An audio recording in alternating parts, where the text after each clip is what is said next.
Good morning. Thank you all for being here. Special thanks to Professor Giuseppe for taking the time to join us today and share a little bit of his profound knowledge with us. I would like to thank the Copyright Commission from the bar from Rio de Janeiro as well. The vice president of that commission, Gustavo, was supposed to be here, but unfortunately he had a appointment that prevented him from being here. I'm here with Lucas as well. He is both a member of our Tech ICT Commission and the Copyright Commission for the Bar Association. With our commission, he functions as a coordinator for copyright. So it's thank you for being here as well, Lucas. This marks the last meeting of our commission for the year. I'm biased, of course, but I think that we had some eventful couple of months. I would like to thank Amanda and Alison, the directors for our commission, for all the hard work in putting this together and putting all the meetings and events. I'm not sure which is the agenda for next year, but of course all members are more than welcome to share their suggestions on new events or maybe studies. One of the, actually two functions of our commission that I always envision would be these events that I think we have been very successful in our organizing, but also papers on subjects that are related to our main area of study. So if you guys have any, and the members who are watching us, the recording, anybody who has any suggestions for either events next year or papers to be drafted, in our commission we can work with working groups for those. So looking forward to your suggestions for the events next year. Thank you all for your support this year. And unfortunately, I will not be able to sit through the entire presentation. I'll make sure to catch that recording later. I'm sorry for that, Professor Giuseppe, but as litigators, we really don't have any control of our own time. And I have a hearing that was scheduled for some moments after this. So I still haven't found a way to be at two places at the same time. And then I'll have to, do what I can. But moving forward, I'll make a short introduction of Professor Giuseppe, but of course, please feel free, Professor, to share more of your amazing work with our everybody seeing us today. So we will hear today from Professor Giuseppe Mazziotti. He's a researcher at the Center of Studies and Investigations in Law, and professor of law and innovation at the Lisbon Catholic Portuguese University. Hopefully I got the translation correctly at least some parts. And also from the Catholic Global School of Law. Yeah. He's also the coordinator of and main researcher of the Horizon Europe Fair Muse project, and I think that's going to be the main focus of today's presentation. The Fair Muse project, and sorry if I oversimplify the project, and please correct me after that, was developed within the Horizon Europe project, and it promotes justice and fairness in the European musical industry regarding musical algorithms, data collection, and exploration models of social media and platforms and streaming platforms, that influence creators and musicians alike. I will ask Lucas for some words as a representative for both commissions today, and then we'll hear from Professor Giuseppe. Thank you all. Hello. Hello. Oh. Thank you, Professor, and thank you, the Brazilian Bar Association, for being here. And besides working, being member of both commissions, I talked to a professor that I also work with copyright and specifically, so this is very interesting. Basically, one of the main problems in the whole world about public performance rights or copyrights in general, which are collective managed by either by an aggregator or by a PRO, are transparency. So this is especially because the payment of the royalties. And I even worked with directly, we have in Brazil many lawsuits about very famous compositions and authors because they are not receiving. Actually, they are trying to discuss the payment of royalties on the streaming service, because the agreements they had were date from the 70s, and the share that are paid are the same which were paid during the 70s, during the physical selling of LPs and CDs. So this is still a debate, and we never know. And one of the main problem in these lawsuits that we didn't know how the royalties were calculated and how they're paid. So transparency it's one big problem, and it's a, we all want to hear you, Professor. It's a very big thing. Thank you. Thank you, Lucas. I'll leave the room to Professor Giuseppe so I don't screw up when I have to leave. I'll be at the audience as long as I can. Thank you. So first of all, let me thank Rodolfo and Lucas for the introduction. It was very kind words that you used. And let me thank also Nicola Zingara as a professor at FGV. I've been at FGV for 2 weeks as a visiting professor for a number of events, including a lecture that I held yesterday. I apologize for not being able to speak Portuguese, even though, as Rodolfo said, I am a professor at the Católica University of Lisbon, Universidade Católica Portuguesa. Meu português é muy pobre. No puedo falar frente de una audiencia tan calificada. Entonces, I will switch to English. Also, the fact that I am fluent in Spanish helps me understand everything in Portuguese, but also confuses me a lot, because sometimes I invent words that do not exist in Portuguese, and I love Portuguese, especially Brazilian Portuguese, and I have a big love for music, as you can guess, so I don't want to murder your beautiful language, and I prefer to keep speaking in English. So, before I start the presentation of this white paper, why is it called white paper? This is a project that kept us busy. It's nearly 30 people in 9 European countries. This is a project funded by the European Commission that is these days the biggest source of research money, research funding. As you can imagine, when it comes to tech markets, one big advantage of being funded by a public body is that you are fully independent.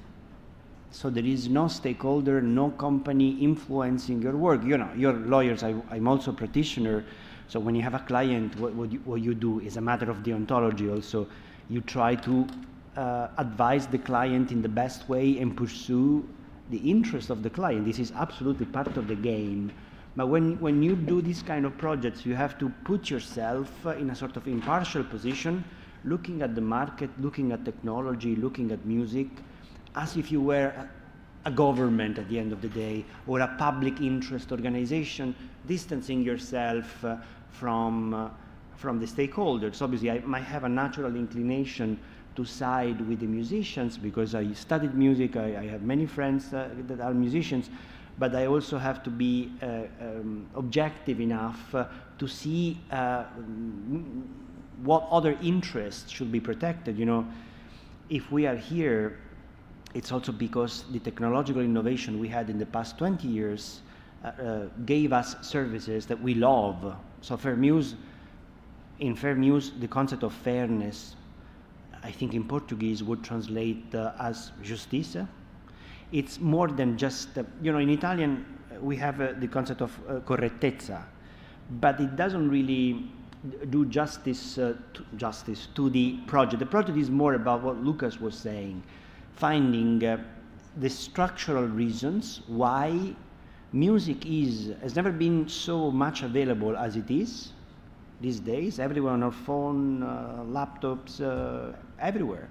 Yet the overwhelming majority of musicians, the producers, especially the repertoires that are not mainstream, I'm not talking about Taylor Swift, Beyonce, I'm not talking about, you know, the stars of the Brazilian music scene, even though, as Lucas said, even composers of very famous songs might find themselves trapped in agreements that they are not very well aware of, and without having the data to calculate how much money they should earn, even though they are famous, they are not able to monetize this.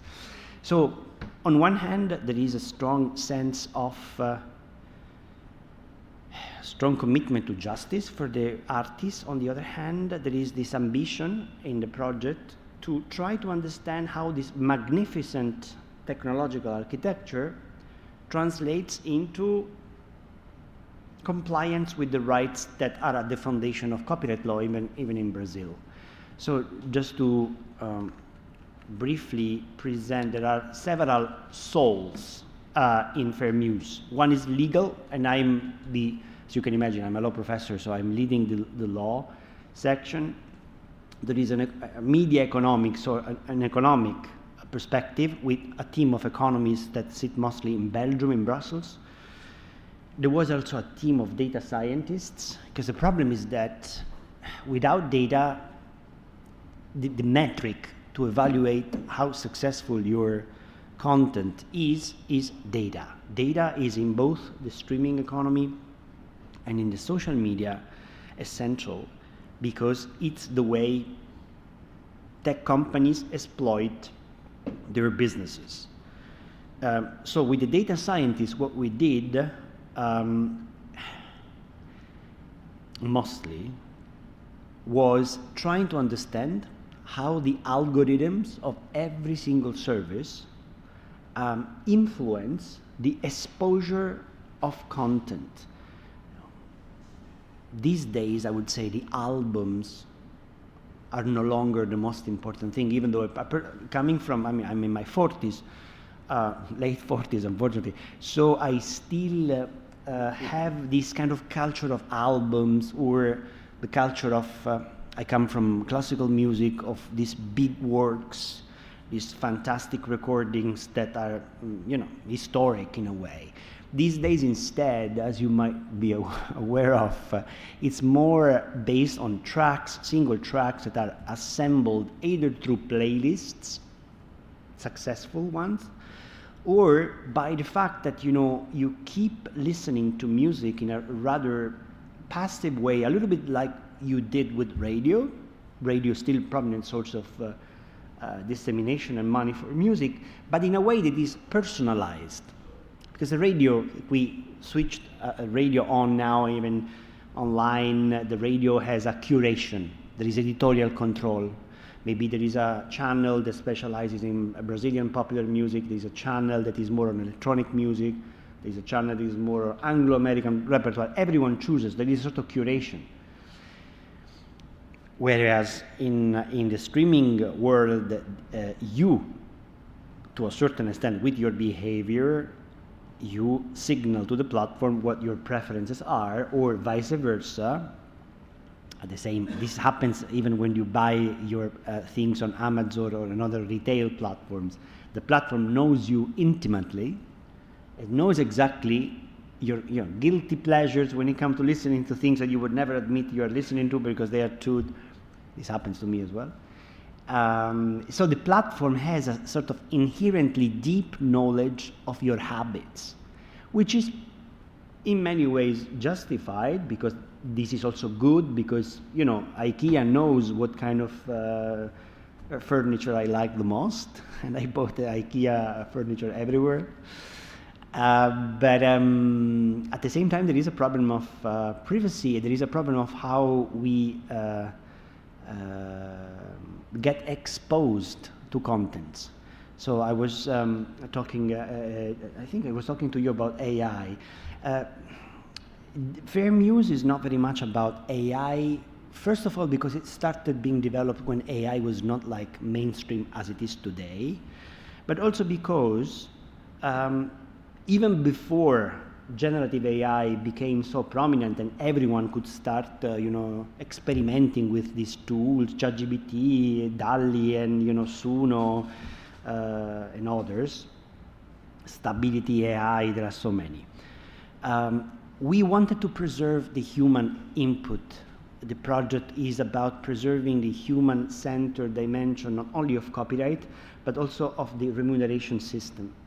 What is happening these days is that in this kind of algorithm-dominated services, AI is actually playing a role that is a bit perverse, because on one hand, it allows several companies to create files that are not listened to by anyone. So, for instance, just to give you an idea, our scientists found out that half of the records being available on Spotify are never streamed. So what happens is that, and this is something that musicians, collectives are very well aware of, very often there is a dilution of the value of music. It comes from the fact that AI is helping platforms to add contents that are there just to demonstrate that there is an X million of tracks available, but a half of these tracks are not relevant because nobody is there. You might have heard I think it was a year ago, that Spotify, by the way, I want to say Spotify in our ranking of fair services is one of the most fair.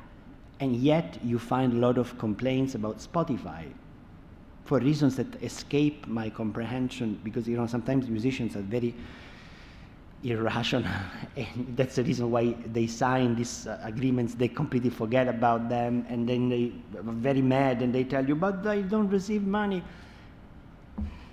I know many musicians, so I know what I'm talking about. Yes. Spotify at some point unilaterally decided not to pay any fees to tracks. A track, as you know, some of you are very, very good specialists, but I'm saying this also for non-specialists. In every track there is a multiplicity of rights. There is the right of the record label, which is the right number one because we are using the recording, and there are the rights of the composers and publishers that are normally handled by the PROs. Here in Brazil, both, also the mechanical. Right? Yeah, this is the European model. In Europe and in Brazil, when it comes to the rights of composers, every composer has a publisher. And normally, this is standard practice. The collecting societies have a very important role to play historically because they allow the composers to keep a part of their rights and to split them, especially for the public performance rights. So to a certain extent, PROs that are so much in the spotlight, very criticized, I understand, but they are a little bit like the unions of music copyright, because without them, it would have been easy for publishers to buy everything. This is what happens, for instance, in the Anglo-American repertoire, where the mechanicals, as you know, are entirely owned traditionally by the publishers. And on the other hand, especially in a musically very strong country like Brazil, you know the importance of instrumentalists, singers, performers, performing artists.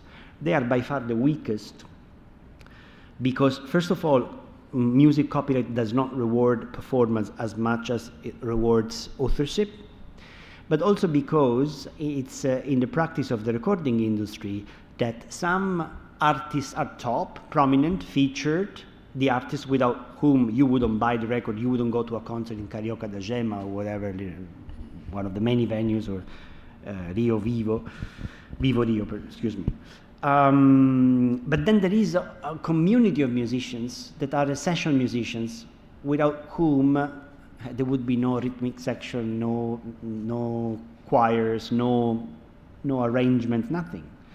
So those musicians are normally paid for the studio recordings, for the work, but they disappear because, contractually speaking, they do not end up being credited in the data that comes with the record. So they become invisible to a certain extent. Then when it comes to invisible right holders, I think being at the Brazilian bar is quite relevant, because the rights exist, but then it's the right holders become invisible because there is no way to protect them. I think this is a big, justice objective. And so what we decided to do when we proposed this to the European Commission, the Commission funded us with more than 3 million euro, which is in reais maybe 15 million. It's a big project. Imagine that for 3 years, 30 people in 9 countries worked on this project, taking care of the legal, economic, and data science aspects. And the good thing is that we had in our consortium one collecting society from Italy. I don't know how famous it is. It's SIAE. It's the Società Italiana Autori Editori, which used to be also a kind of monopolist under Italian law. It was also Mussolini that unfortunately made this monopoly actually legal, not only de facto. In Brazil is a monopoly as well. By law? By law. Okay. The public performance collecting rights is only one entity. And how does this influence the coexistence of, because there are several, ultimately several... there are several associations that are under this umbrella. This umbrella, Okay. which is the So we had the Italian umbrella, which is not even umbrella, because it's, at least in Brazil you have some diversity of the societies, the associations. In Italy we didn't, because there is this kind of tendency to consider CI a sort of copyright institution that you cannot get rid of, with the consequences that you can imagine. So they partnered with us for a couple of years. Then when we saw that they were not very cooperative, because they understood that we would have gone somewhere where they don't like to be, we had to amend the agreement and ciao, bye. But they were very helpful because they told us about some of the practices. And we also had another industry partner that, for reasons that commercial life shows, they closed the company less than a year ago, but they were a startup dealing with essentially music data brokering. And I'll show you in a few minutes what I mean by that. It was called Verify Media, founded in the US, but then operated in Europe from the UK. So what they tried to do, and they failed, they closed the company, was to help this data coming from the recording sector, the music publishing and PRO sector, and the performer sector get integrated and being assembled at source in a way that every time a record is uploaded on Spotify or in YouTube, and by the way, as I will tell you, YouTube now has, like other social media, TikTok, Meta, has an obligation to understand what is being uploaded by the users. If it is just user-generated content, which is purely user-created, or if it is someone using a record, or the record label itself uploading the record and using the platform to make some money.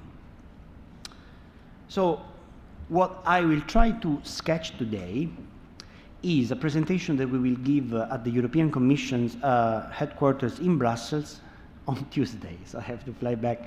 So it's a number of projects that the Commission funded 3.5 years ago to have a better idea about why so much music, so much digital music translates into so little money for the vast majority of musicians. I'm, summarizing this very, very radically. So indicating policy pathways for fairness, transparency, and importantly enough in Europe, cultural diversity. I think it's interesting for me to talk about these things in Brazil because you have huge diversity in Brazil for historic reasons, cultural reasons. Yet, this is something we discussed yesterday at FGV, you have an advantage that you have a federal state, despite diversity, despite disagreement sometimes between the governments of the state, as we know now, it's pretty obvious. And despite the profound differences in the origin of people when it comes, the indigenous people that came from several parts of the world, especially Europe, and they are, very close to their origin, yet very mixed. But you speak Portuguese, and most of your music is in Portuguese. So the repertoire is, all the Brazilian popular music is in Portuguese. Whereas in Europe, no. In Europe, we have one language of the music per country, and in several countries, I live now between Portugal, Spain, Italy, but in Spain there are 5 languages. I mean, the Catalan, Basque, the Gallego. The Gallego is the historic origin of Portuguese, interestingly. But even in Italy, we have several communities. We have the French-speaking community, German-speaking community. And imagine, so for the European Union, the music that is produced, that is the easiest to produce, because then when we talk to the European Commission, the Commission is actually trying to help creativity in every field. So what is the reason why music gets so much attention? Because music is relatively cheap to produce. To be a record label, you don't need a recording studio anymore. There is a new category of musicians that is called in the market do-it-yourself producers. So basically these people compose music, sing, perform, and produce the records. And normally they partner not with the record labels, they partner with music aggregators that make sure that their music is packed also in terms of data and given to Spotify, YouTube, TikTok, and the like. These are people that can operate from a studio, from their own apartment here in Centro, in Botafogo, in Copacabana, or maybe in a less privileged location. That's the power of technology. I do that. I have my own recording. Yeah, sure. So you, Lucas, would qualify as a do-it-himself producer and creator. So this is particularly important because it allows an exceptionally broad number of people to become musicians, some of whom, even from his position, can become professional. Because at some point, if his productions get, good track online and people like what he does, he can easily, maybe at some point abandon his profession and, become a very successful artist. I mean, it's unpredictable. This is something that can happen only today. 30, 40 years ago, it would have been more difficult, even though I'm always fascinated by listening to artists and reading their bios. I'm familiar enough with some prominent composers here in Brazil who went through the years of, the dictatorship, political restrictions, people who, the famous ones, Caetano Veloso and others. But there are some not so famous but super prominent. Ginga is one of them, a good friend who lives in Leblon. But he was a dentist all his life. A dentist. Very good one. I mean, I'm not sure I would be happy to have him as a dentist, but he was a professional odontologist. At the same time, one of the greatest composers, especially of guitar music and songwriting in Brazil. So, going back to my point, music is extremely spread out. So, in a culturally and linguistically very diverse continent like Europe, it's quite important to consider this diversity in order to avoid protecting through strong copyright protection only the mainstream. Because otherwise, everyone would listen to Taylor Swift, to Radiohead, amazing musicians, but the problem is, how can these constituencies of musicians that can be the equivalent of Lucas, but I don't know, in Estonia, in Bulgaria, in Romania, in Portugal, in southern Italy, I'm not saying that they should be paid or should be remunerated if they do not have any kind of audiences or success. No, but they should be placed in a position to make a living if their work is being used. We are not saying, this is what Spotify says quite often.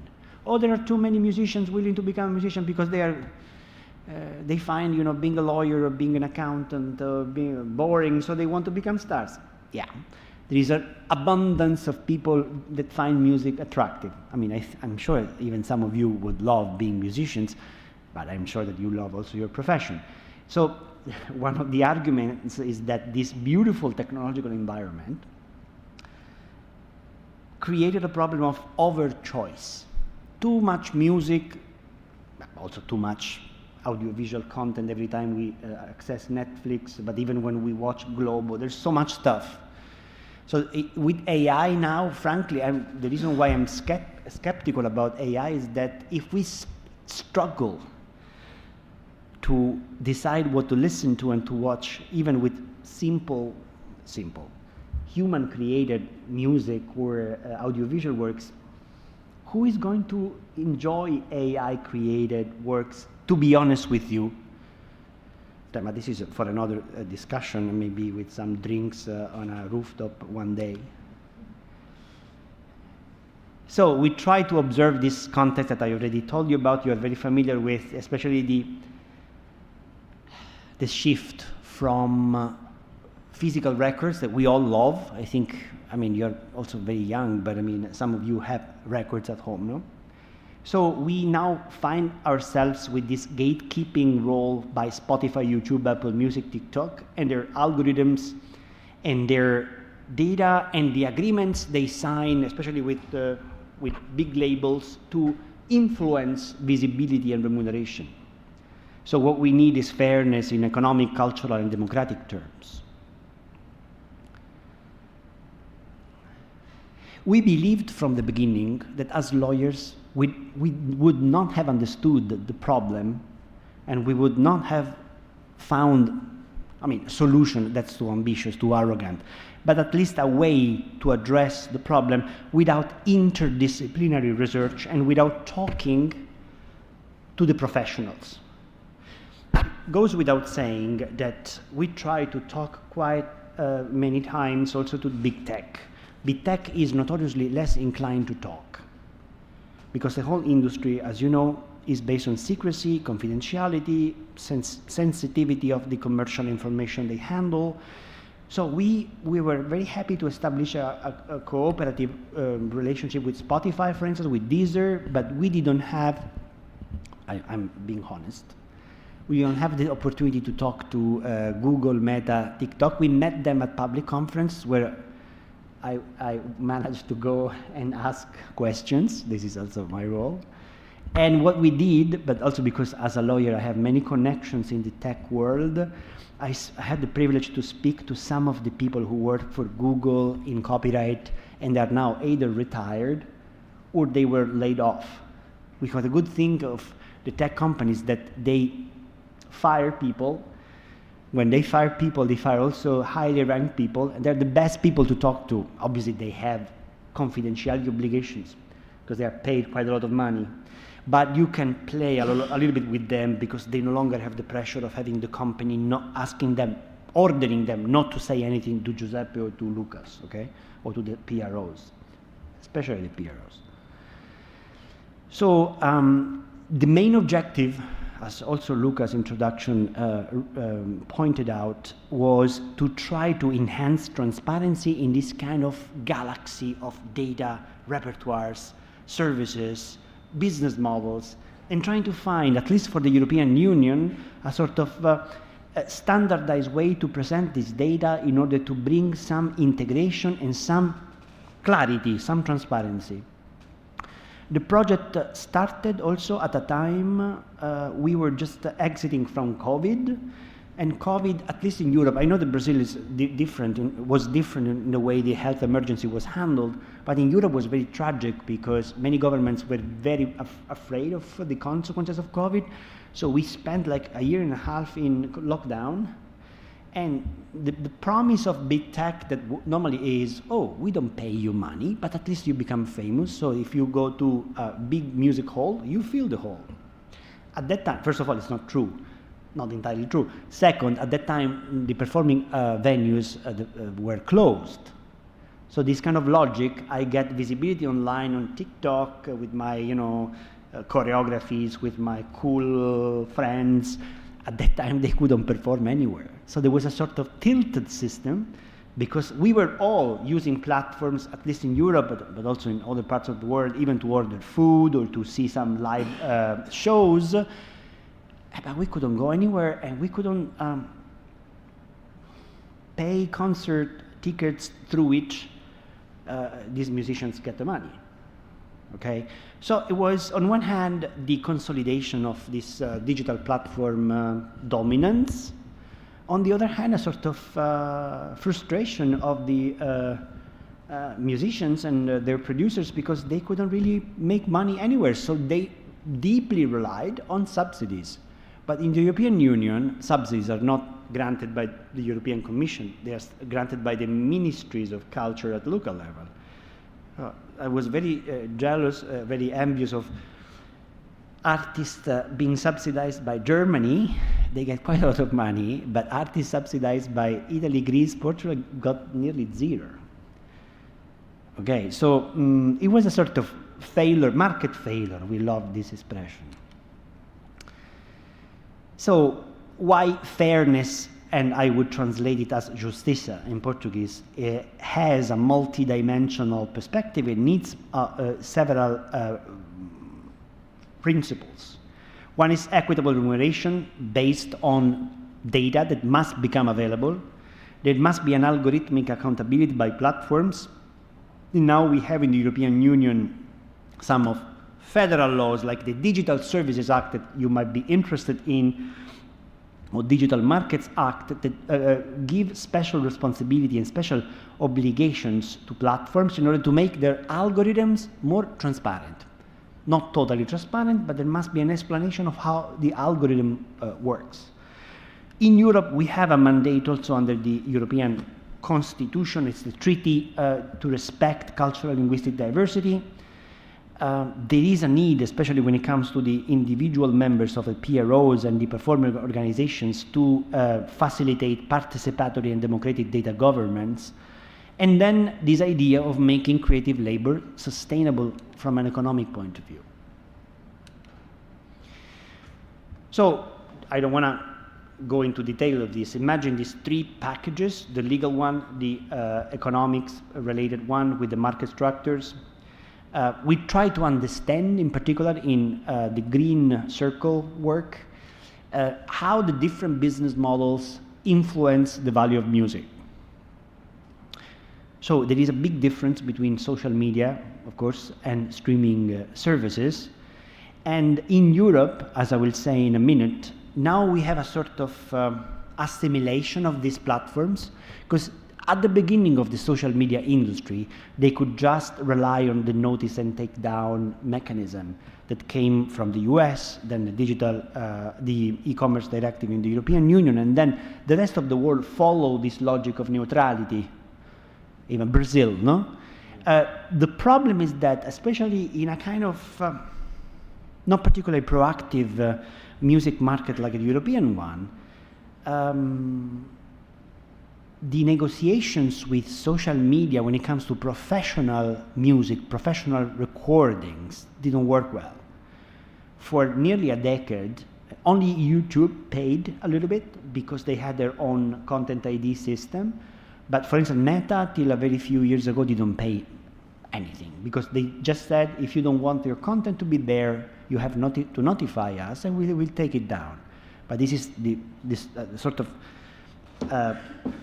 subversion of the principle of copyright. You get a license. Why should Spotify get a license first and then be allowed to use? I mean, it's a matter of justice even between the platforms. So Fair Muse also addressed this kind of problem of lack of equal treatment. I mean, I have a model that allows my subscribers to upload music. Fine, if he wants to upload his music, he must be able to do so, but he's not able, he shouldn't be able, legally speaking, to upload my music or my label's music without a license. If he does so, maybe he does it to make fun of me, it's a satire, parody, fine, that's normally fair use, copyright exemption, but if he's just gaining money without sharing the revenues with me, well, that's the basic contradiction with the spirit of copyright to a certain extent. And as I told you, in the third work package, we try to analyze the algorithms and their influence on music diversity. How did we do that? We use several data sources. The most fascinating, but also the most risky one was asking users of Apple Music, Spotify and YouTube Music to use one provision from the GDPR that you might know because it's the federal law of the European Union on data protection, to ask these providers to send them the personal music consumption data that they retain for their own purposes.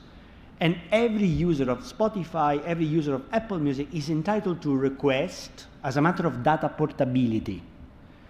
So we received nearly 500 donations. We expected at least 1,000, but it was very difficult to mobilize users. Also because we couldn't really pay them or give them any rewards and so forth. It was pure donation based. So on the grounds of this data, most of which came from Spotify. I would say 90% of this data came from Spotify. The data scientists could obviously consider all the demographics. For instance, if you donated from a European country, Lucas, the age, normally the gender, but then after having taken the interesting things, how much your music consumption was influenced by algorithms, if there were some patterns, they extracted this data, then they removed all the personal information because otherwise we would have breached the GDPR, and they put together this kind of database of donors of data, on the grounds of which we could compare this collection with, in terms of diversity of music, with data coming from the radios taken from the radio data taken from 10 different countries of the European Union. What was the logic? The logic was to try to understand if the algorithms make diversity, help diversity, make diversity stronger, or to the contrary, the radios are more diverse. So in a way, we found out that streaming services make the music choice broader. At the same time, there is a big influence being played by playlists and other non-natural choices of the users that tend to follow what the platform proposes. And this has implications because it means that every single service has grants a more favorable treatment to the repertoires owned by labels and PROs with which the service has an agreement under which they give these repertoires a boost, a visibility boost. Okay, so let me go as quickly as possible now. So what were the challenges that we encountered as lawyers, economists, and data scientists? First of all, how to define fairness and what kind of challenges Justiça encounters in this environment. The data and algorithmic challenges that obviously cannot be entirely controlled by the law, because there is also an expectation. I mean, you're lawyers, you advise tech companies sometimes, I'm sure. There is also an expectation that you keep this kind of commercial and technical choices secret. It's part of your know-how. It's where the value of your technology lies.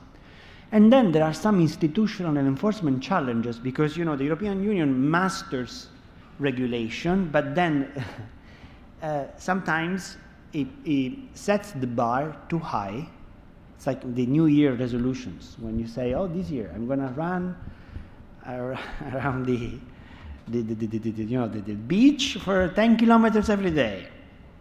No, you won't do that. But early January is the moment you say, oh, I'm going to stop smoking, stop having caipirinha. I should actually commit to that.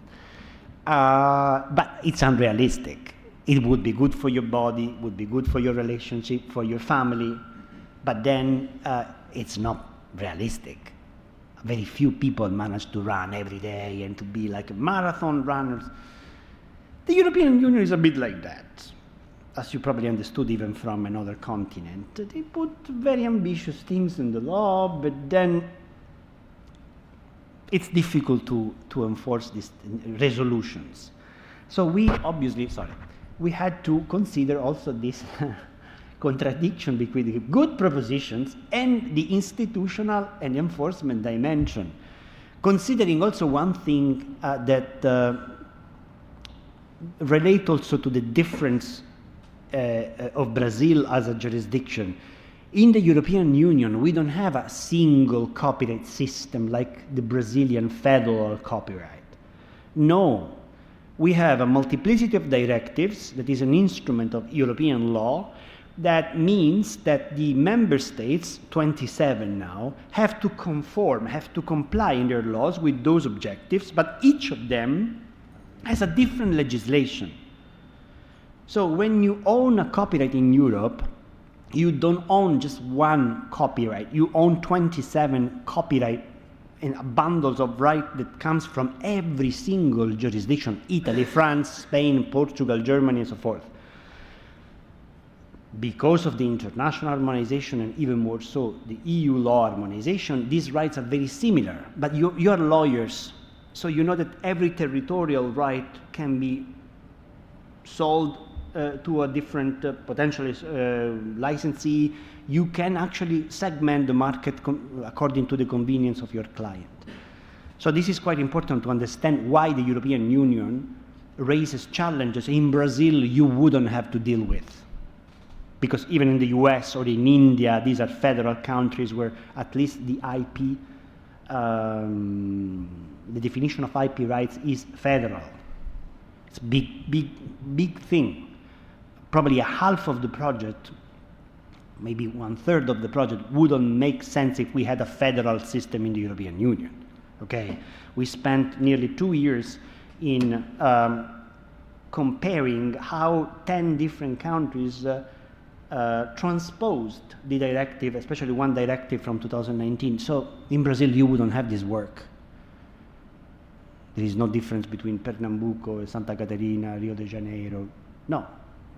So you don't have at least this kind of crazy thing of diverging transpositions, because then every national parliament want to do something, because obviously if you give every state some leeway, come on, guys, I mean, it's also part of a human thing. You want to add your own thing. You don't want just to copy and paste. The laziest copy and paste. Germany never copy and paste. They always put a German thing that has nothing to do with the European model. But because it's part of the culture, the French are very similar. Although the French, historically, since they are the source of the European Union ethos, as you can see also even politically, Macron is very much the president that stands out because they really consider the European Union their baby to a certain extent. So the French are the ones that take EU law very seriously. Germany is more skeptical. They know they have a big economy. They are the biggest economy in the European Union, so they can play with this kind of thing that, you know, whatever we do must have, you know, some acceptance because we are too big to be ignored. And we observe this, for instance, in transposition of this famous or infamous Article 17 in the Digital Single Market Directive. Here we are. This is one of the most legal slides that I prepare for you. Obviously, I would be happy if these slides were circulated to the participants after the talk. Okay, we can. You have my permission, of course. So this is a little bit like the legal architecture of this directive from 2019 when it comes to music copyright in particular, even though these provisions apply to all copyright works, and the liability for, you might wonder why the European Union uses this kind of expressions, me too. Online content sharing service providers are the social media services. So I don't want to spend time in describing how difficult it was even for the European legislator to define this, because it's easy enough when we talk and say, oh, YouTube, TikTok, you have to define them. You don't want to put Wikipedia in trouble. You don't want to put, you know, GitHub in trouble because they are content sharing services. So there is a definition based also on the volume of users, of monthly users, that make sure that these OCSSPs de facto address the social media industry. Again, it was not easy. So the main point on the right of the slide was to increase platform accountability, coming instead from more than 10 years of platform neutrality, which essentially meant, and you know that as lawyers, that the people to blame, the users to blame, the infringers to blame and potentially prosecute were the users, not the platform. Change of coup de théâtre, change of setting. From 2019, the European Union no longer accepted this and started making YouTube, TikTok, Meta directly liable for the contents that they were making available to the public through their platforms. At the same time, after this Copernican revolution, I would say, they wanted, the European lawmakers, this fair pay, fair remuneration, which is in the language of Article 18, appropriate and proportionate remuneration, which is nice to say, nice to read, but difficult to determine, because if you don't have a metric, what is fair, what is proportionate, what is appropriate, we don't know. At the same time, articles from 20 to 22, this is a sort of chapter in the directive which is very, very much in favor of individual artists, both composers and performers. They have not only a right to fair pay, which is now in the law of the European Union and in the law of 27 countries.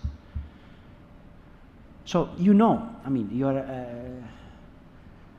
litigators, advocates, you know that when something is in the law, it's powerful. Even though it's difficult to enforce, you have a powerful hook.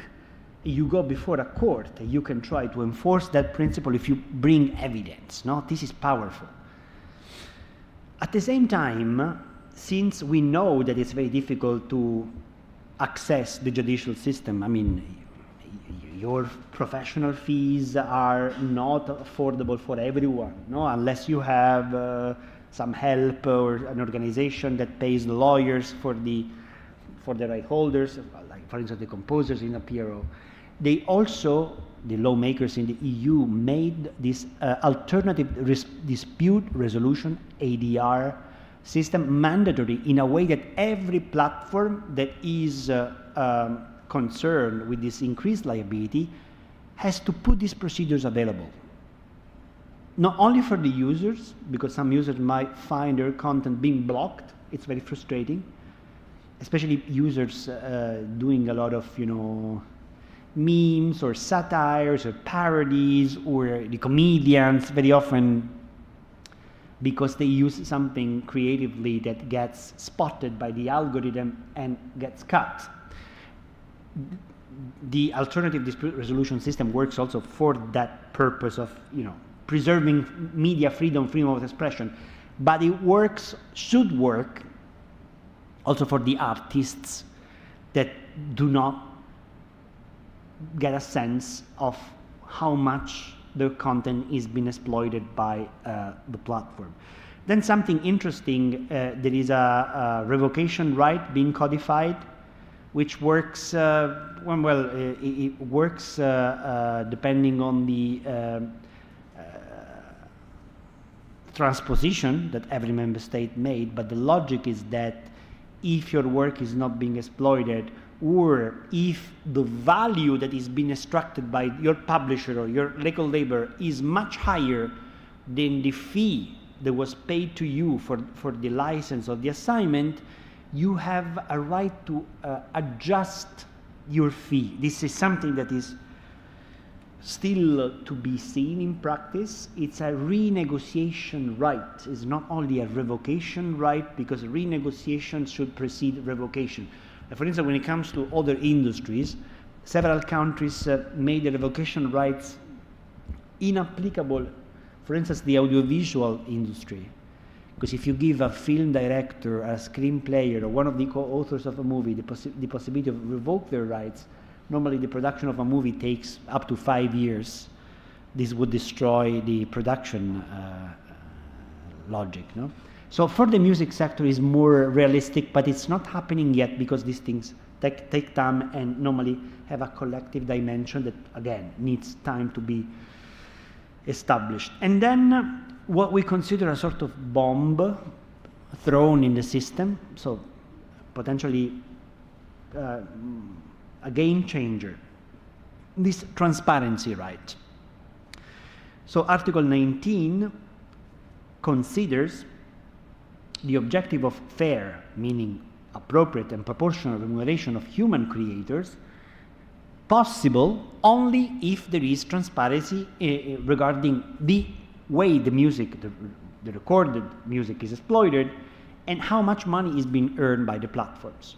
Okay, so this is something, and Article 19 is a pro-composer, pro-performer provision, but it gives them, the right holders, the possibility to access not only the information of the music publisher or of the record label, but it gives the possibility to access the data of the sub-licensees that in the digital economy are the platforms.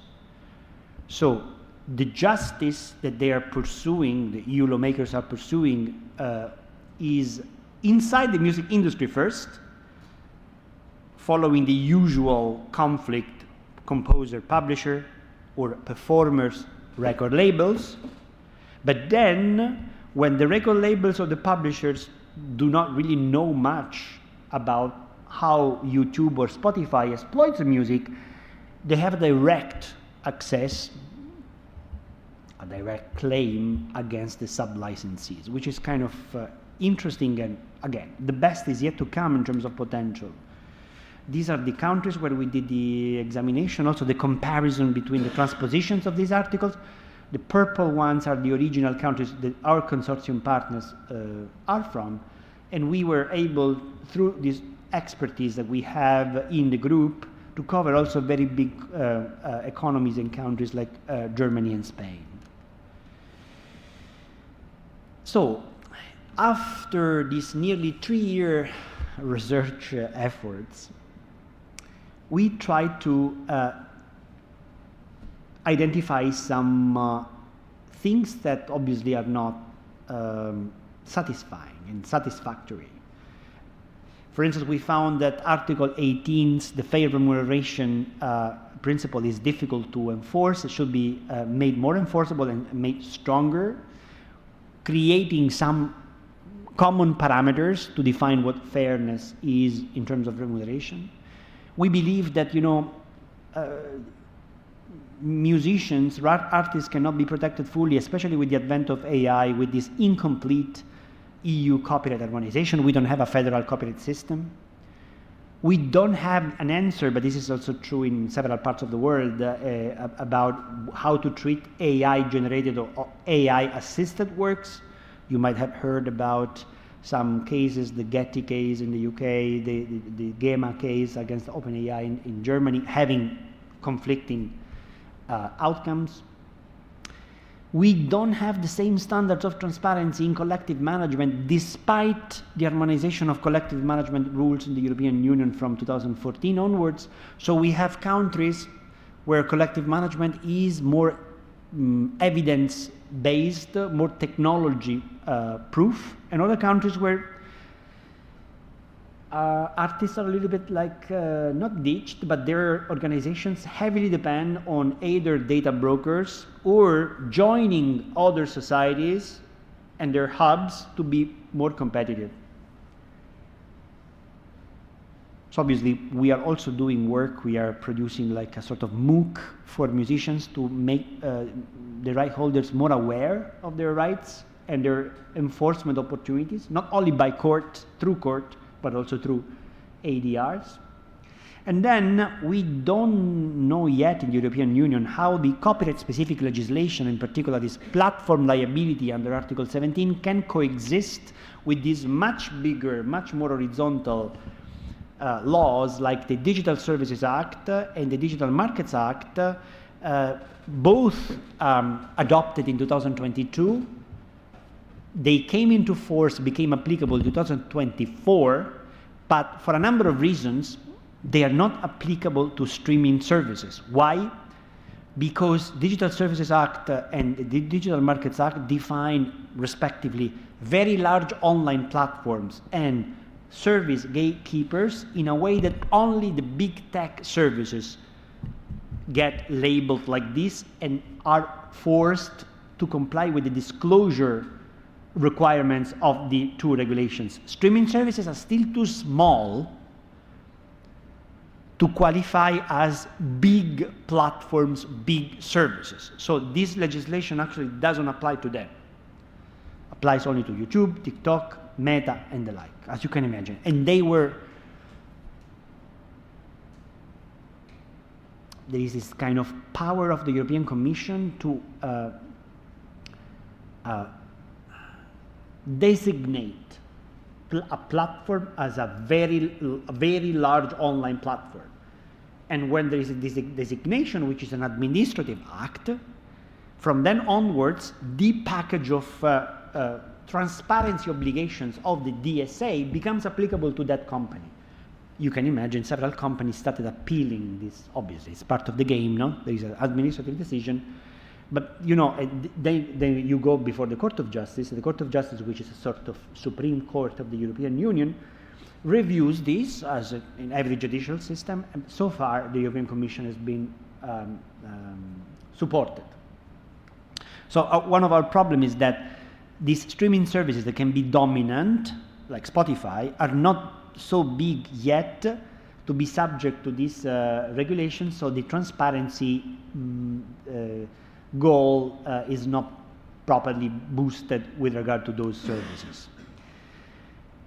This, for those of you who are curious and restless minds, this is actually a link to the donation platform that we put together to ask European users to donate their data from Spotify and Apple Music. The donation campaign now has been put to an end, also because we don't have the resources to continue. So what the data scientists did, we got these nearly 500 donations from all over Europe, mostly from young people, unsurprisingly, but they started buying data from the platforms. Spotify sells data. You know that Spotify, at the end of every year, does this, wrapped data that set that is sent to every user. So Spotify is a minefield for data, but at the same time, when you buy data from a company you want to scrutinize, analyze, the company is unlikely to make available data that would make the company look bad or non-compliant. No. This makes one of our recommendations that I will tell you more in a few minutes, and I'll try then to stop to allow some conversation between us, is a very powerful article from the DSA, Article 40, that unfortunately was enacted 2022, came into force in 2024, but there was no delegated legislation by the European Commission on how the platforms, the very big, very large platform, should have made a part of their data accessible by independent researchers. That would have been exceptional to understand the influence of these platform algorithms without having to ask every single user to give us their data, because there would be a default obligation by these platforms to make a project like Fair Muse, to give a project like Fair Muse the possibility of accessing some data spaces where our scientists would have been able to find more easily the data that instead we had to take from the users one by one, which is kind of naive a bit. But this is something we put in the recommendations. These are the challenges from an data and algorithmic perspective. Opaque business models, obviously dominant platforms, secret recommender systems, curation systems when it comes to playlists. We don't know where the playlists come from, who build them.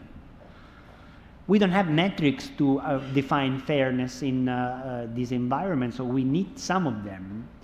And unsurprisingly, we don't know how the revenues are shared and what kind of priorities the platforms have. They have the priority of remunerating more the repertoires that pay them something, so to be there.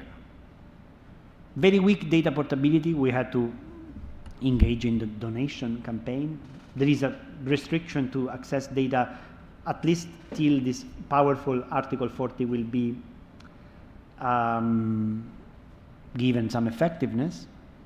We do have, this is something I'm working on specifically these days, there's a problem of fragmentation of music repertoire metadata, and something Lucas is certainly aware of. We have this mismatch between identifiers. Every record gets an identification code, the ISRC, the International Standard Recording Code, that is in every single record. It's like in an ID, okay? And normally this code comes with some information, mostly regarding the performers, regarding the producer, but it does not contain references to the compositions.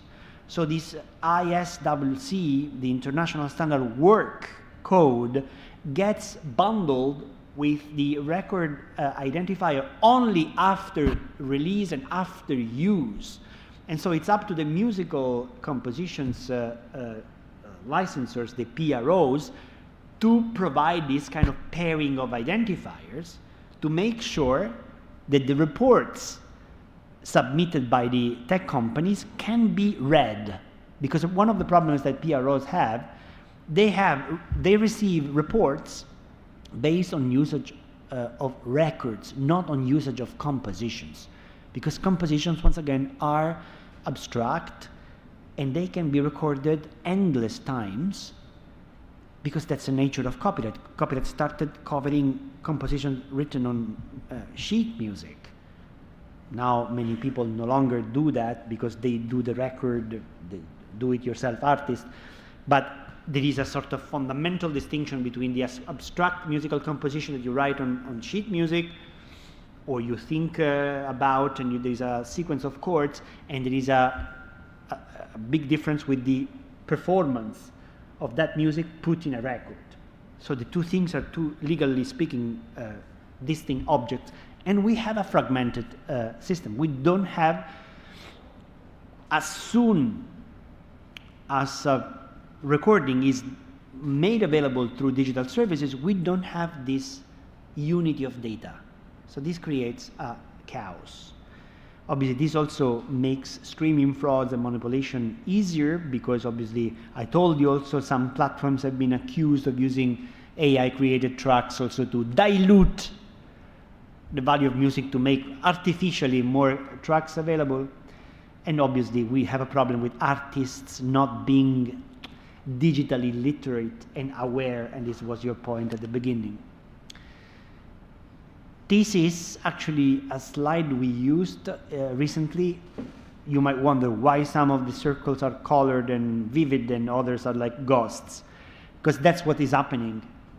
In the European Union, PROs are increasingly relying on the digital data processing services of a very few conglomerates, formed by whom? The biggest, most powerful collecting societies, GEMA in Germany, PRS in the UK, STEAM is a Swedish society, that initially partnered with the major publishers. So Universal, that you all know, Sony, Warner, and some of the most powerful indies.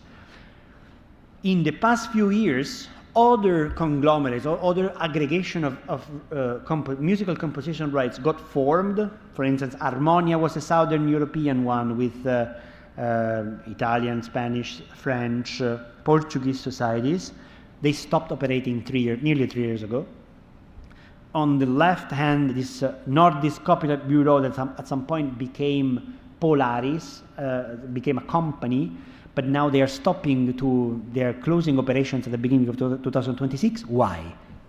Because they know that they have much higher chances to gain more money for their repertoires if they give their repertoires to the successful data aggregations that are DIL, SACEM, Universal, even though they don't accept all the repertoires because Universal is the biggest.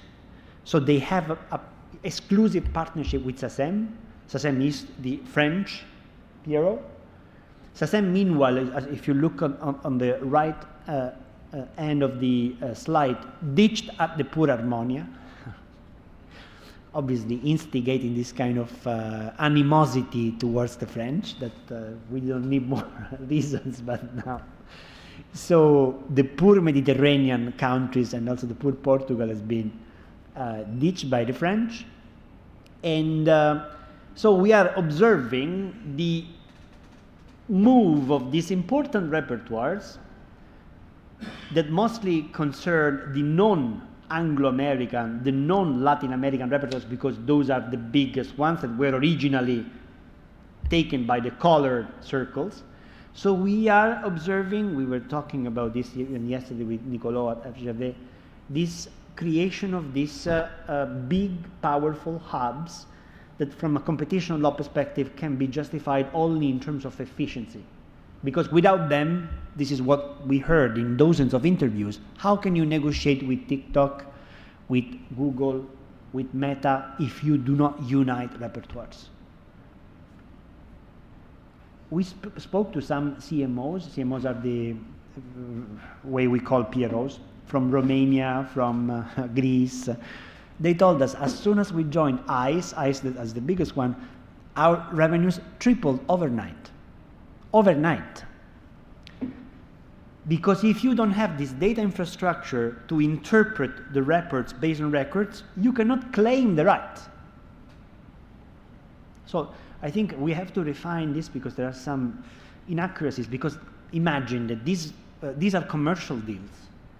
There is no transparency in the commercial deals. So if at some point the Northern European Bureau changes name, you have to follow the business, but I mean, it's not put anywhere. So there are some inaccuracies that we have to check before closing the project. So repertoire fragmentation is data fragmentation. This is something that we obtained, to your delight, from IFPI. This is the, as you know, probably it's the global representative of the recording industry as a whole, which includes all the recording industry from all over the world, including the US one, the Brazilian one, all record companies from all over the world. And this is the diagram that shows that if you think of this diagram, on the upper part, it's the recording data. Artists, producers, the releasing parties are the records. The records are the products that we listen to online. In the lower part is your beloved CMOs. SVPs is the way IFPI calls these entities. These are for special vehicle, special purposes vehicles. Or special vehicle, I can't remember exactly the acronym, but it's the licensing hubs. And you have the publishers and the songwriters. So if you look at the diagram, the upper part is basically the recording data, the recording artist, the title of the album, the performers involved, the studio personnel involved, the writers and publishers, but it's the IRC without the identifiers of the compositions. So there is a digital release. So the moment the two streams of data meet is after release, which means that when the records start being used, all the data belonging to the orange part, the lower part of the diagram, are not yet incorporated. You see, for instance, it's at 0.4, this is a sort of timeline, it's only 0.4 after usage that the industry starts linking the compositions identifier to the recording identifier. Only from then onwards. That's why it's so difficult and so vital for the music publishing industry, for the PROs, to have a good data infrastructure, good hubs, good companies being able to identify the compositions and to claim the rights. That's why the Romanians, the Greeks say, oh, overnight our revenues tripled. Because it's like when you can see, you wake up, if you're short-sighted, and you wear the glasses, all of a sudden, you see things. So imagine these data companies are the glasses of the PROs, without which the PROs sees, yeah, maybe Sugarloaf, maybe Urca, no, Botafogo. Then you wear the glasses, you see everything and you can claim things properly. So we are working quite a lot on that. This is very much the kind of cycle in the industry we are working on and trying to compare the data infrastructures of every actor in the industry. The kings or queens are obviously the record labels. Then on the two sides we have the publishers and composers' rights, and in a even more underprivileged part we have the performers' rights. For a proper fair system to be put in place, these rights should be integrated through data, because social media services and DSPs work on the grounds of data and other identifiers of the repertoire, with the additional layer of complication given by the fact that social media are still mixed or hybrid, because social media by definition are both distributor of professional content but also unprofessional user-generated content. So we are trying to encourage, also from a quality perspective, the adoption of standards. For instance, this DDEX standard is basically a standard for the reporting of usage data that is what used to be owned by the recording sector, but is now used by the platform in the recording industry to understand each other. And for instance, DDEX, for many years, Meta didn't use DDEX. I participated in all the agreements with the streaming service, which came to Brazil, and we obligated them to use DDEX, the Brazilian Bureau. Okay. It was requested. But for instance, Meta, they only signed the deal. Spotify was the first to sign. Yes. But Meta took it like almost 10 years to sign yes. an agreement. So using the shield of this platform copyright exemption that I mentioned, that Europe openly abandoned, the biggest social media actually try to delay as much as possible the adoption of standards, because by not adopting standards, they could still say, we don't know exactly who should get the money, but they were consciously decided not to adopt the standard that Spotify adopted from the beginning. This also shows why Spotify ends up paying nearly 70% of its revenues, 70, to the music right holders, and other social media companies pay between 6 and 10%. TikTok pays 6%. And TikTok is music intensive. But they tell you, but we are a discovery service. They also have this kind of policy of making their own content viral. So normally they take the content, they acquire only the content that they believe they can be made viral, and when they are viral, they're already the property of TikTok for its own use. And TikTok, since these services do not have any carry-on obligation, you might wonder, hey, should the platform get a license for every repertoire? No. TikTok at some point last year decided to ditch all the indies. So they didn't renew the license they had with Merlin. Merlin is an Amsterdam-based agency for hundreds of independent labels. All of a sudden they started using the content without remunerating them. It was basically a power play. and there was this kind of big rise of musicians against them. And they found an agreement after several months in Los Angeles. So these agreements are normally signed for the global platform, not even in Brazil, not even in Europe, especially the record labels, because the record labels are globally owned. The majors are globally owned, and so the deals happen in New York or Los Angeles. Sometimes for the Latin American can be Miami, but these are the 2 or 3 cities where the deals happen. So just to conclude, and then I would like to hear your thoughts about it.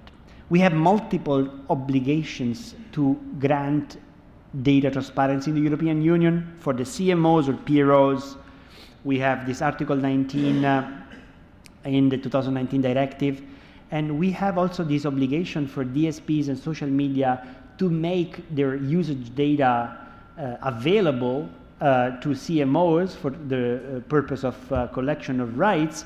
But at the same time, what we don't have, and we are going to recommend, is the obligation to use a certain format, a certain standard, without which you can provide as much information as you want, but it becomes unreadable, opaque in the best case scenario. So we are working on this music copyright infrastructure, and we are trying to make these kind of recommendations that we will provide to the European Commission as important and as broad as possible, although realistic. So we organize this white paper in 3 different pillars: enhancing fairness, data transparency and metadata reform, and strengthening EU governance. And this white paper is combined with specific tools, each of which is being developed by different teams. I'm in charge of this music copyright infrastructure for the integration of metadata. There are the data scientists working on a fairness score. Basically, it's a benchmarking tool indicating which platform treats the musicians and the music producers best, but obviously on the grounds of some criteria. That is not only money, but also the ability of the artist to be aware of what the platform does with the music. And then music data dashboard is something the economists are doing using some statistical indicators and also some existing data spaces that help evaluate and assess the value of music for every platform. So these 3 things, which are pretty specific and technical, are going to give the white paper some tangible dimension. We propose also an implementation roadmap. Maybe it's optimistic. It's a phasing thing. For instance, what we propose is a strong encouragement or an obligation for the platforms to adopt user-centric or user-centered payment systems, also to avoid the problem of dilution of tracks created by AI and other things. And ultimately, we think that Europe needs a permanent European Music Observatory and a single data space, also to make these transparency promises more tangible. It's essentially a conclusion and a call to action. Fairness is a governance challenge, not only a legal one. The law is not sufficient, and we need more meaningful participation of creators, collective organizations, and we need a proper coordinated EU oversight, without which the problem is that every state, it becomes a different scenario, because in some states the rights are enforced more effectively than in others.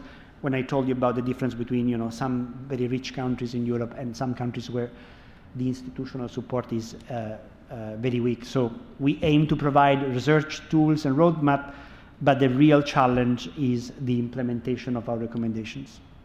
That's all.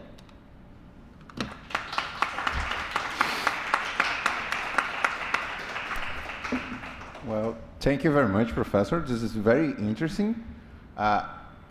From our perspective, who've been litigating in this field for many years, there are a lot of questions that you try to answer. I believe that I still have many questions about your research. Alguém tem alguma pergunta, professor? Pedro. Please.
Yeah, thanks a lot for the comment and for the question. The comment is very much appropriate, meaning that we are aware, and the economists also did this kind of work, the platforms create the value. So we are not saying, I don't think anyone in our group thinks that TikTok should pay proportionally the same revenues that Spotify pays because the services are different. And in terms of added value, economically speaking, capacity, every service is different. This is also the reason why TikTok advertises itself as a discovery service, so we make music discoverable, or if it comes to old music, rediscovered through the process of TikTok, which is kind of exceptional, technically speaking. So fairness in remuneration, since the legislation openly talks about appropriateness and proportionality, no?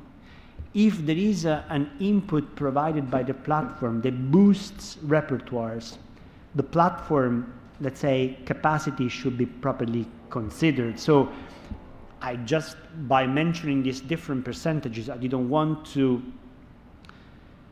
blame TikTok. I wanted just to say, because of the way this service works, the revenues are reduced to a relatively small percentage because they have a leverage. And at the same time, I would say, being social media when where music is paired with videos, becomes like a social practice, they can play a lot about the fact that much of the value is also created by the users pairing their performances with the music. So no, when it comes to cultural diversity, we are not proposing quotas. This is what you are referring to. Very few countries have quotas, mostly for radio. So for instance, in France, there is an obligation under the law for all licensed radios to use at least 50% of French music. Whereas in Europe, we have these obligations mostly for the audiovisual industry. For instance, Netflix, Amazon, and other video-on-demand services have to carry at least 30% of European productions out of the total. I would say that cultural diversity in the European Union is more regarded as an ambition, also as a structural way not to structurally and systematically give a boost to the mainstream content. I mean, online we are not proposing anything like radical quotas. It would be difficult also to implement, but we are trying to make also the less mainstream content owners better equipped in order to license their works and make some money. I have one question. Your presentation, for at least what I understood, focused much the transparency and fairness on the usage data or the usage transparency. But one problem for me is usually to link the usage with the actual payment made, because for instance, you mentioned about the global dealings with the biggest recording labels. What I could understood, and this is like gossip because I'm never able to check it, but for instance, in Spotify, it was mentioned that the recording labels, Universal, EMI, and Warner, they had some share of the company, but actually what I was being told by the recording companies that they receive a lump sum from, for instance, they represent at least more than 50% of the sound recordings played in Spotify, and each company they receive a lump sum from Spotify.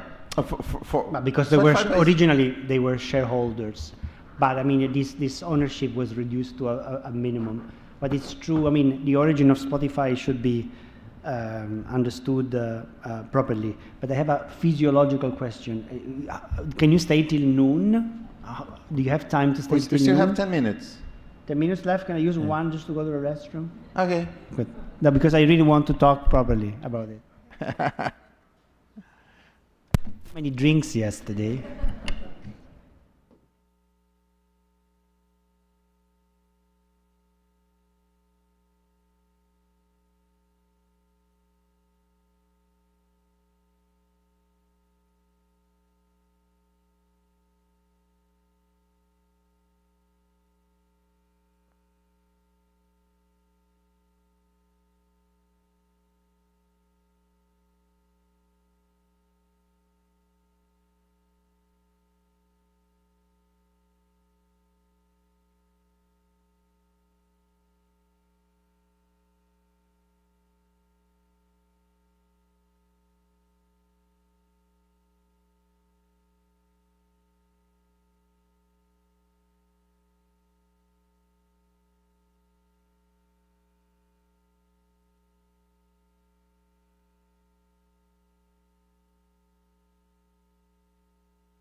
I am back to your delight. I'd just like to complete my questions. How do we link, by the end of the day, my question is, how do we link the usage with the money? And that's usually the main problem. Because, and even regarding public performance rights, it's always hard to understand how the payment per usage is calculated. Did you address that in your research? Well, this is what the economists call metric, per stream payment. And the best way normally to compare this is to go and see, especially with the do-it-yourself artists, they get from the aggregators sheets where they see, how much they receive from the single services.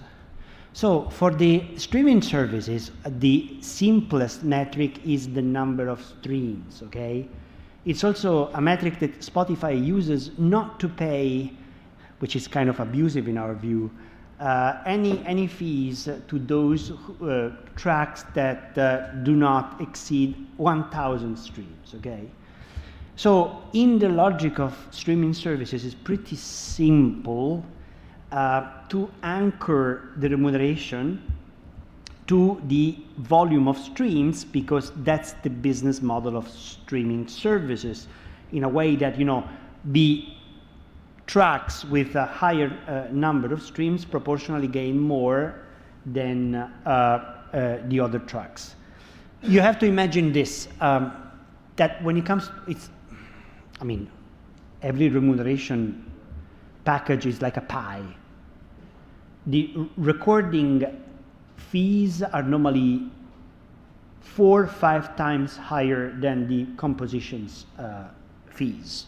So this means the rights in the records are normally 70-75% of the whole pie. And the rest of the pie goes to the publishers and its PROs. This also means that when a streaming service or a social media wants to license contents that are popular in a certain country, they have to approach different licensors. And in doing so, if they have a budget, it's like you have a vacation in Rome or Paris, you have a budget. So basically, you decide where to go, sleep, which hotel, where you can go and eat. You don't want to spend more than 2,000 euro. I don't know. So very often, this is what we heard in interviews. The tech companies come with a budget, and they say, we want to license as much as possible because we want to cover the needs of this particular market, and to a certain extent, they can do so because very often they can actually leverage their services. They're powerful, their power, their dominance. And we heard that this is the case, for instance, of some platforms in some countries. So the most difficult thing when we compare streaming services to social media, that for social media, the metric is diluted. I don't know how many of you know how much a YouTube stream pays. It really depends on what kind of agreement you have with YouTube. Because YouTube has a partnership program, but it's been more than a decade now. So if you are a very strong partner of YouTube, you can get very good deals. But if you're an average creator, I think, for instance, a million streams used to be like 100 euro. Whereas on streaming services, the ratio is 10 times higher. So it's probably not satisfactory, but there is this value gap that this famous Article 17 wanted to reduce. That is basically the fact that Spotify and Apple Music pays for a single stream 10 times more. And when it comes to social media services, the point is that the core business is not the exploitation of the music or the exploitation of content, is user attention. So the kind of collection of usage data that social media services perform is much more aggressive than streaming services. So they use the data of the users in a much more detailed and pervasive way because they can link it to other services. When we listen to YouTube, YouTube knows our email, knows our chronology when we use Chrome and so forth. These data that concern our usage of YouTube as music fans or whatever are put in relation to other data that Google has as a platform, as a galaxy of services. So the exploitation of data of the user is much deeper and cannot be properly defined in financial terms. Then I think the most important thing that we have to consider is the disproportionately big gap between the value of the recordings, the value of the compositions. In this regard, the performers are basically nowhere, because if they are pure session musicians, they get normally remuneration when they record the album. But if they are featured musicians, okay, the example globally now is Taylor Swift, but Taylor Swift is an enterprise herself.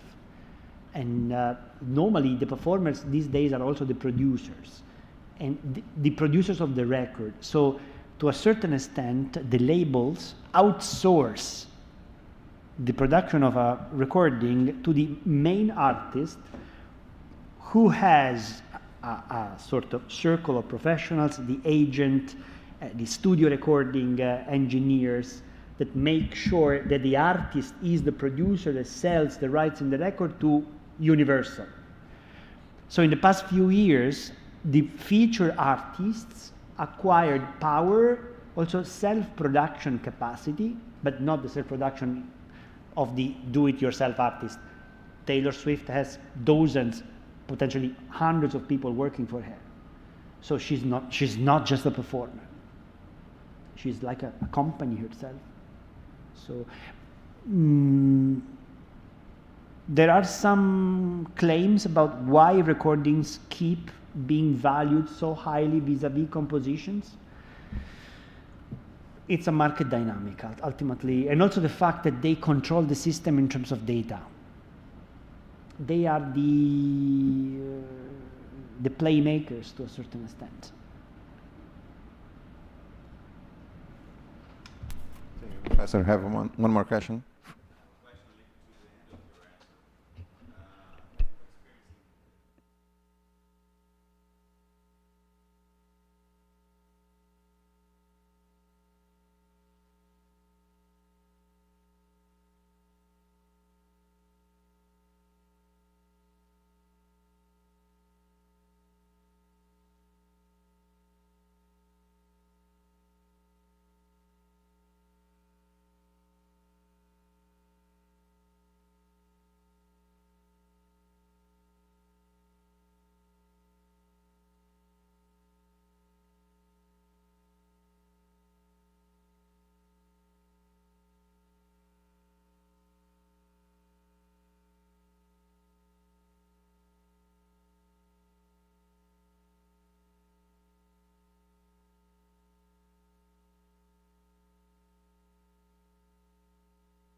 Yeah, sometimes, yeah, we did. Taylor Swift was one of the most vocal artists against Spotify, for instance. But as you said, at the end of the day, these are things that becomes like more like a promotion for the artist herself or himself, rather than a real concern.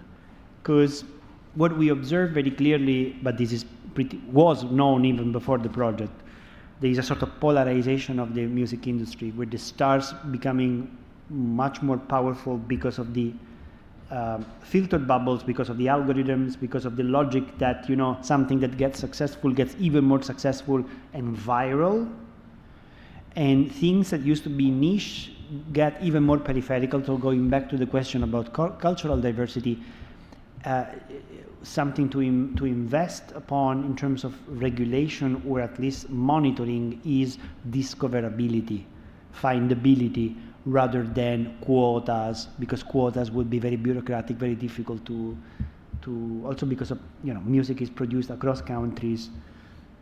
There are collaborations, and you cannot really label.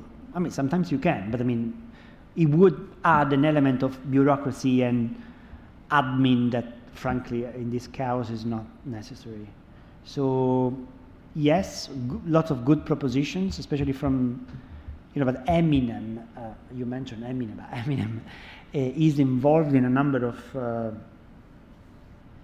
he was not very, he shared his rights with some of his initial partners, and he's using, even though he no longer controls the company, this 8 Miles company, to have this suits with there is a very famous one with Spotify in which Eminem tried to earn more from the statutory damages than from the licenses. Also because one problem in this kind of self-management of the stars repertoire is that sometimes it's not clear who owns the rights and for which territories. So for a while, Spotify was paying the Eminem music royalties to a wrong owner, or they didn't know which publisher, because you know these agreements, you don't have like a public repository. It's not like real estate, or it's not like a stock exchange where you know every day there is you know where the shares go. But for this kind of shares or these kind of assignments of repertoire, you don't have publicity. So there is a problem sometimes even within the top players, because again, they are very much focused on themselves. So.